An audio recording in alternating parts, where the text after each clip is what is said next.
Okay, now, folks, this is a stupa, one of the most important stupas in the Buddhist story. This is the stupa which King Bimbisara made to identify the spot where he met the Buddha after the latter got enlightenment for the first time. So, folks, look at the bricks, half-inch bricks, ancient bricks. This wall is the oldest standing wall in the world, 2,400 years old. And look at this stone. This stone is holding up a wall, and look at the stupa, the condition of the stupa. The mud has been sold off, the bricks have been sold off. These can be salvaged and remade, folks. This is Bimbisara's stupa, folks. Now, if you want to see this stupa till the end, stay tuned to this video and see the entire video till the end. Thank you. Okay, now folks, I'm sure you all would like to know where King Bimbisara met the Buddha after the latter got enlightenment. See, after the Buddha got enlightenment, it took him 2 or 3 years, it took him some time people wouldn't listen to him. And I notice I'm in the same position today. I have somehow found a cracked Huen Tsangs, and I have found 250 stupas, but I'm having trouble, putting it into the head of all these historians. Anyway, similarly with the Buddha, he roamed around, he looked for Alara Kalama, that gentleman had died, he looked for another person, he had also died. These were all his teachers. So, and then he finally went to look for the 5 Pankavaga Brahmins. The Pankavaga Brahmins, whom his father had sent to keep an eye on him.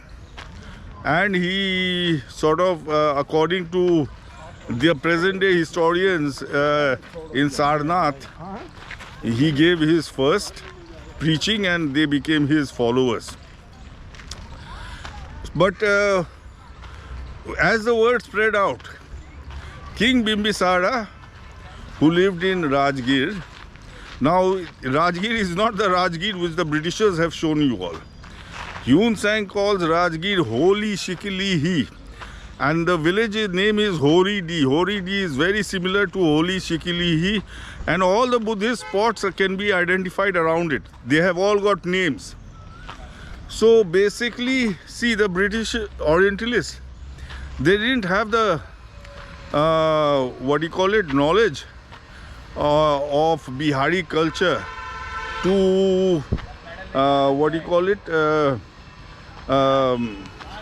find out the names and the meanings. So they went for nameless structures and identified these nameless structures wrongly. So actually Rajgir was Horidi. Horidi means the place of the kings. And the place of the kings. And basically,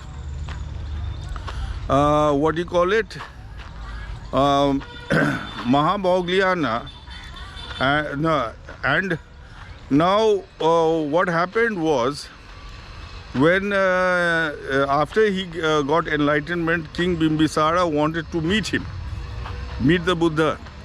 So the Buddha with his entourage, according to Huen Tsangs, he went with 1,000 bhikshus, etc., etc., and Sakra, king of Devas. Now let's translate Sakra, king of Devas, into Hindi. So king of Devas, it becomes Devo ka Dev, Mahadev, and Sakra is a mispronunciation of Shankar.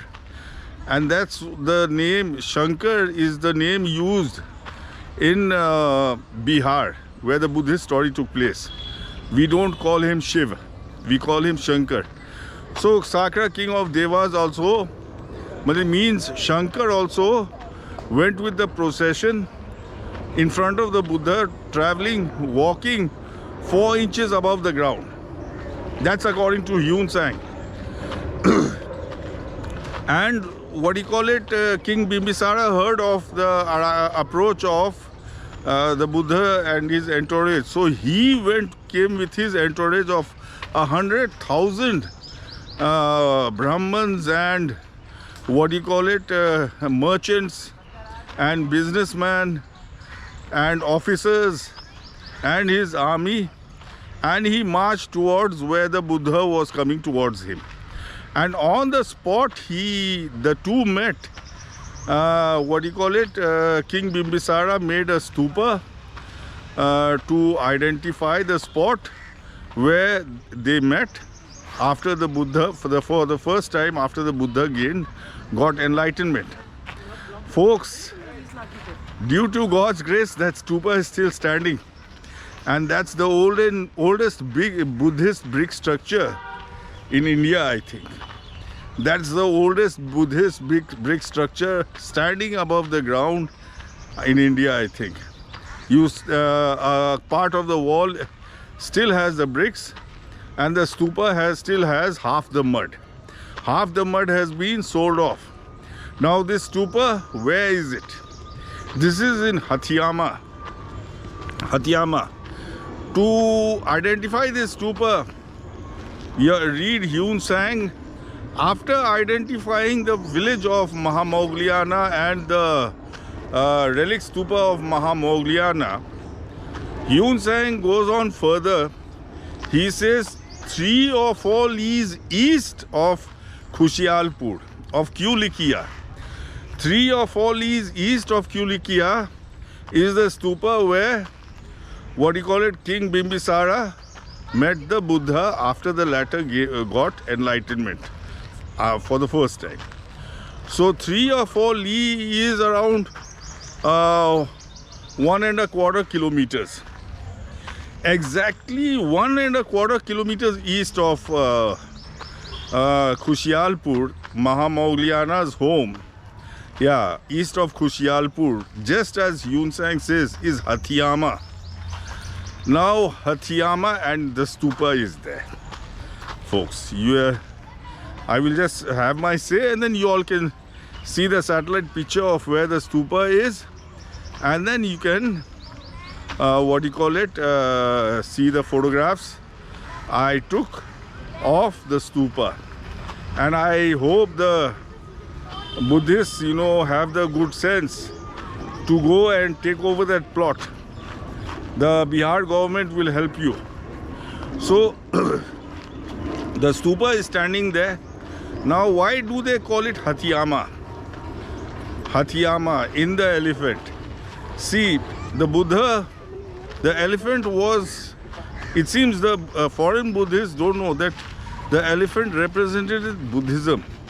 The elephant was huge. Huge means entire India was Buddhist. And it is kind. Buddhism was kind. And it is very gentle and very loving. It's a very loving animal. These are all traits of Buddhism. And if you remember, when Mahamaya, before the Buddha's birth, when she got pregnant, she dreamt that a white elephant entered her womb.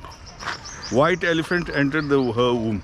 So there are quite a few places called Hathiyama, means in the elephant, which are connected to the Buddha. So exactly according to Huen Tsangs, 1¼ kilometers east of Khushiyalpur, which was Mahamogliana's home, is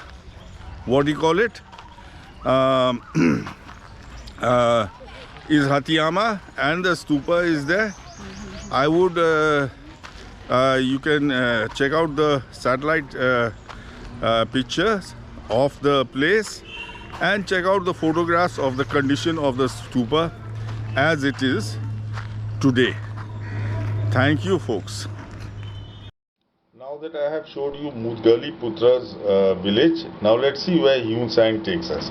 East of the old village of Mudgaliputra, going 3 or 4 li, we come to a stupa. This is the place where Bimbisara Raja went to have an interview with Buddha after the latter gained enlightenment.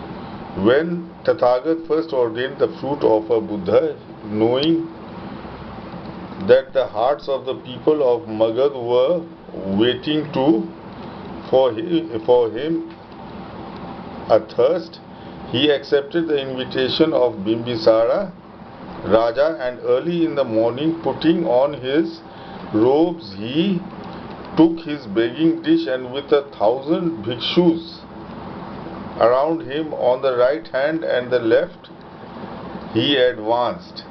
And in front, behind those were the number of aged Brahmins who went with twisted hair and being desirous of the law. Then the king of Magadh country, Bimbisara, Pin Pi Solo, that is the Chinese name Huen Tsangs gives, Bimbisara, by name, accompanied by all the Brahman householders within the land and the merchants, 100,000 myriads in all, going before and behind, leading and following, proceeded from the city of Rajgir to meet and escort the holy and congregation. So this is the meeting spot. The meeting spot where Bimbisara met the Buddha after the latter got enlightenment. The Buddha came with his group and Bimbisara came with 100,000 myriads of people, and this is let's see the spot where they met. See, where is it? East of the old village of Mudgaliputra, going 3 or 4 li. 3 or 4 li is around 1.25 kilometers. 1.25 kilometers. So let's see where it is from. This is from Khushiyalpur, folks. See, I have set the bar at 1 kilometer. We all saw that, Mahamogliana or Mudgaliputra. Mahamogliana's home was Kulikia. The Chinese word was Kulikia and it is Khushiyalpur. Khushiyalpur was Mahamogliana's home. Now 3 or 4 leagues, means 1 kilometer or 1.5 kilometers. East is the place where King Bimbisara met the Buddha after the latter got enlightenment for the first time. So that is Hathiyama. You can see the distance is around 1.5 kilometers. East of Khushiyalpur is Hathiyama. And Hathiyama, why Hathiyama? Hathi means elephant. Hathiyama means like the elephant. See, the Buddha, when he was born, before he was born, his mother dreamt a white elephant entered her body. So basically, some places where the Buddha stayed, they are known today as Hathiyama. So this is Hathiyama, and folks, check out the video. I mean not the video, the pictures of Hathiyama. The stupa is here, where my arrow is. The stupa is here, and it's a very big stupa, folks. Check out the pictures of the stupa. So now, folks, see, this is the picture, or first picture of the stupa mentioned by Huen Tsangs. Imagine it, Huen Tsangs came here so many years ago. Huen Tsangs came here 1300 years ago and wrote about this stupa. He came and prayed at this stupa. And look at the condition of this stupa. This is your Hathiyama stupa, the stupa which King Bimbisara made after the Buddha got enlightenment. This is to mark the spot where he met the Buddha after the latter got enlightenment. Now, according to the story, after the Buddha got enlightenment, and when the word spread that he was enlightened, the king wanted to meet him. And in fact, all the subjects of Rajgir, it's not this Rajgir which you all know, it's actually Horidi. That is the actual Rajgir. The people of Horidi, they wanted to, see the Buddha, meet the Buddha. So, what do you call it? The king sent word to the Buddha. The Buddha, also with his retinue of 1,000 bhikshus and according to Huen Tsangs, Sakra, king of Devas. Now, Sakra is a mispronunciation of Shankar, and king of Devas is Devoka, Dev, Mahadev. That means Shankar led the Buddha's retinue, walking 4 inches above the ground. Anyway, what do you call it? The Buddha came with his retinue, and the King Bimbisara came with his retinue of 100,000. What do you call it? Of his subjects. They were merchants, farmers, and his soldiers, etc. And where the two groups met, King Bimbisara made this stupa. This is Hathiyama. And folks, whenever the Buddha would come to Nalanda, this is just next to around 1.5 kilometers south of Kevri, which is your so-called Nalanda's doorway, which is the doorway of the real Nalanda. So basically, this is just 1.5 kilometers south of Kevri, and the Buddha, when he used to come to Nalanda, he used to stay here. And it seems that, when Mahamaugliana was murdered, he dragged himself to the Buddha. That means he dragged himself to this place. So, folks, this is the stupa. Look at the condition and see the bricks of the stupa. Imagine it. This is the bricks of the stupa, and with the bricks, the size, it's only half an inch size. The bricks, the wall which you see is around 20 inches, but the bricks are only half an inch. So this is how extremely ancient. You can see the wall; it's extremely ancient. Imagine it; it's around 2,400 years old, folks. 2,400 years old wall. So basically, this could be the oldest wall on earth, the oldest standing wall. It is a wall that was made during this stupa was made in the Buddha's lifetime itself. So imagine it, folks, and look at the condition. I think the Buddhists should, take over this piece of property and, renovate this stupa to its original beauty, to its original position. See now, look at the stone in the stupa. Look at the stone in the stupa. You can make out that it is holding up a roof. That stone is on a wall. And it's holding up a roof. And I'm here. Look at the mud that has been stolen. And now this is the top of the stupa. Just look at the condition of it. And this story of King Bimbisara meeting the Buddha after the latter got enlightenment is a very important story in Buddhism, folks.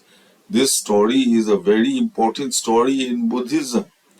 And sadly, for some unknown reason, historians and Buddhists fail to find the spot. Now, this is the property of a Muslim gentleman of this village. He owns it. And folks, this is the stupa of where King Bimbisara met the Buddha after the latter got enlightenment. Now, this stupa is important in the sense of Huen Tsangs, is 20 leagues southeast of this stupa is Sariputra's home, which Huen Tsangs calls Kala Pinaka. So I will be identifying that after this. Exactly 5.5 kilometers southeast from this. 20 leagues is around 5.5 kilometers, folks. So around 5.5 kilometers southeast of this stupa. Imagine it. The accuracy of the distance and the what you call it direction proves that India was mapped. Then only could Huen Tsangs give such accurate directions and distances. So, folks, this is a very holy spot, in a ramshackle condition. This is your stupa where the holy place where King Bimbisara and met the Buddha after the latter got enlightened. Now, this stupa can be easily brought to its previous glory. If Buddhists are interested, see the bricks which have been pilfered from this stupa, they will be in the homes of poor people are living around this stupa, and most probably they were sold off to the people living around this stupa. So the Buddhists can get together and buy back the bricks, and plus the mud which has been pilfered from here will have been used in the homes in the in the area surrounding the stupa. So, folks, the mud also can be brought back, the bricks can be brought back, and this stupa can be rebuilt, remade into its original glory according to the plinth which is still in the ground. Thank you.